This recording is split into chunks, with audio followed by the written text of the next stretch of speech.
Hi, I'm Beatriz. We are going to see together the ILO supervisory mechanism. This mechanism combines a system of reporting with a system of complaints. This is what we call, on the one hand, the ILO regular supervisory mechanism, and on the other hand, the special system of supervision. Let's focus now on the regular supervisory process. According to Article 22 of the ILO constitutions, governments have an obligation to send reports on the implementation of a ratified convention, both in law and in practice. Parallel to this obligation of the governments, workers and employers organizations have a right to send comments both on the government report and in general on the implementation of a ratified convention in their countries. The ILO constitution speaks of an annual reporting, but the governing body have adopted a cycle of reporting, according to which governments are required to send reports every 3 years for fundamental and priority conventions and every 5 years for the other conventions.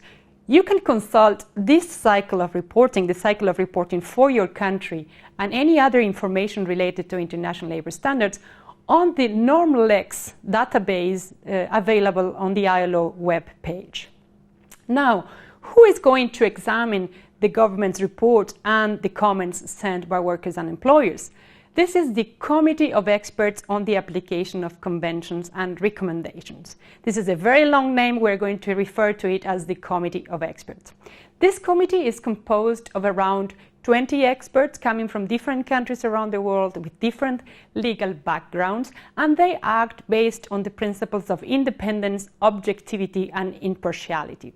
They will assess the implementation of a given convention on a country, and they will produce an annual report containing observations with specific provisions that a country has to amend to put its legislation in conformity with the convention, requesting specific policies that a government have to adopt, or specific measures that a government has to implement to remedy the violation of the convention. In addition, the committee will also produce direct requests. These are similar to the observations, but they are not published. They are sent directly to the government. Another element, the last element that I want to underline on the work of the Committee of Experts is the general surveys. The Committee of Experts will produce an overview of the implementation in law and in practice of one convention and one recommendation of a group of instruments, taking into account the information provided both from ratifying states and non-ratifying states. This is very important. Non-ratifying states may also be requested to send reports explaining what effect has been given to a convention and what obstacles they face for ratification. So this is the end of the first part of the regular supervisory process. The report of the Committee of Experts is published in March every year. Now let's move to the second part. In June, as you know by now, the ILO is hosting its annual conference, the International Labour Conference. One committee of this conference is the Committee on the Application of Standards. This is a tripartite committee composed of around 150 members. And this committee will discuss both the general survey and the report of the Committee of Experts.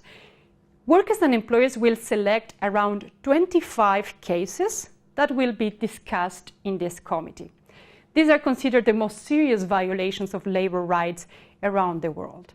How is the discussion of a case in this committee? Well, first, the government is invited to provide explanations before the committee on what measures it is adopted or it intends to adopt to give effect to the ratified convention. Then, workers and employers, both of the country concerned and from the international movement, have an opportunity to assess the situation and to request specific measures to the government. Following a discussion, the committee will adopt conclusions.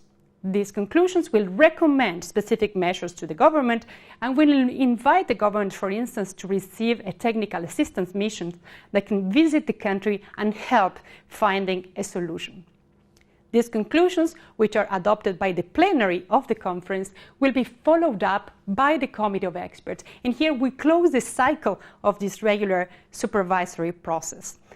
With a bit of goodwill, with a bit of pressure, and with patience, we see results, and we see that governments implement the conventions that they have ratified.